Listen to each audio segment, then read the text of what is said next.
Hello friends, अस्सलाम वालेकुम। मेरा नाम अनम है और आप देख रहे हैं नॉलेज वॉल्ट, जहां हम साइंस, हेल्थ और टेक्नोलॉजी की दुनिया से वो बातें शेयर करते हैं जो आपको जरूर मालूम होनी चाहिए। आज हम बात करने वाले हैं एक ऐसे ही खौफनाक डेंजर के बारे में जो फ्लेवर्ड वेपिंग के जरिए आपके लंग्स को परमानेंट नुकसान पहुंचा सकता है। क्या आप या आपके आसपास कोई टीन एजर फ्लेवर्ड ई सिगरेट्स यूज करता है? अगर हाँ, तो ये वीडियो जरूर देखें। ये सिर्फ एक नशा नहीं बल्कि आपके लंग्स के लिए एक साइलेंट किलर बन चुका है। आज हम बात करने वाले हैं एक ऐसी डिजीज की जो हकीकतन लाइलाज है और इसका सबब है फ्लेवर्ड वेपिंग। अमेरिका का एक टीन एजर 3 साल तक चुपके चुपके फ्लेवर्ड वेप्स यूज करता रहा। उसे लगता था कि ये कोई बड़ी बात नहीं है, लेकिन फिर एक दिन उसे तेज सांस का मसला, थकान और तेज खांसी की वजह से हॉस्पिटल जाना पड़ा। डॉक्टर्स ने जो डायग्नोस किया वो बहुत दहशतनाक था। उसे ब्रोंकियोलाइटिस ऑब्लिस्ट्रॉन हो चुका था, जिसे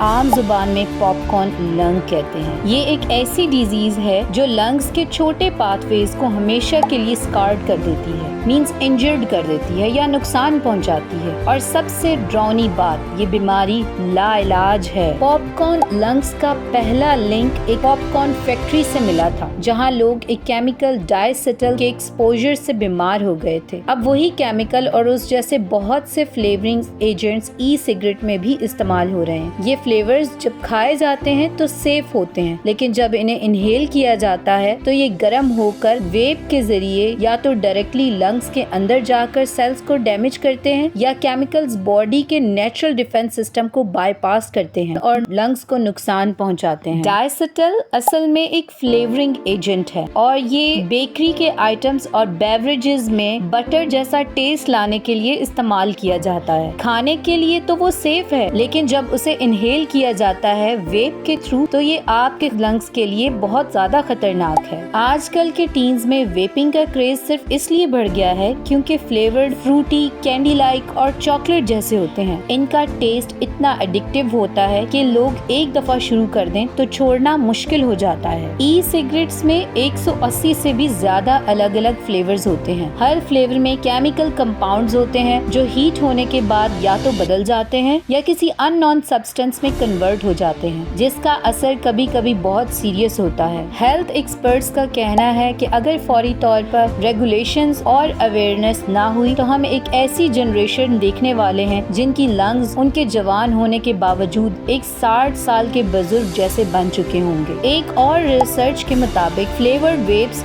यूज करने वाले लोगों में लंग्स डैमेज का रिस्क नॉन फ्लेवर्ड यूजर से 2 से 3 गुना ज्यादा होता है। और सबसे खौफनाक बात, ये सब कुछ सिर्फ 3-4 साल के इस्तेमाल के बाद भी हो सकता है। ये स्टोरी सिर्फ एक लड़के की नहीं, ये उन हजारों जवान दिलों की कहानी है जो अपने लंग्स को सिर्फ एक टेस्ट के लिए बर्बाद कर रहे हैं। याद रखिए, हर वो केमिकल जो खाने के लिए सेफ है जरूरी नहीं कि वो लंग्स के लिए भी सेफ हो। अगर आप किसी को जानते हैं जो वेपिंग करता है, स्पेशली फ्लेवर्ड वेपिंग, तो इस वीडियो को उन तक जरूर पहुँचाएं। शायद आपकी एक शेयरिंग किसी की जिंदगी बचा ले। और अगर आप हेल्थ रिलेटेड ऐसे ही इंफॉर्मेटिव कंटेंट को देखना चाहते हैं तो मेरे चैनल को सब्सक्राइब करना मत भूलिएगा। अपना बहुत सारा ख्याल रखिएगा और अपने लंग्स का भी।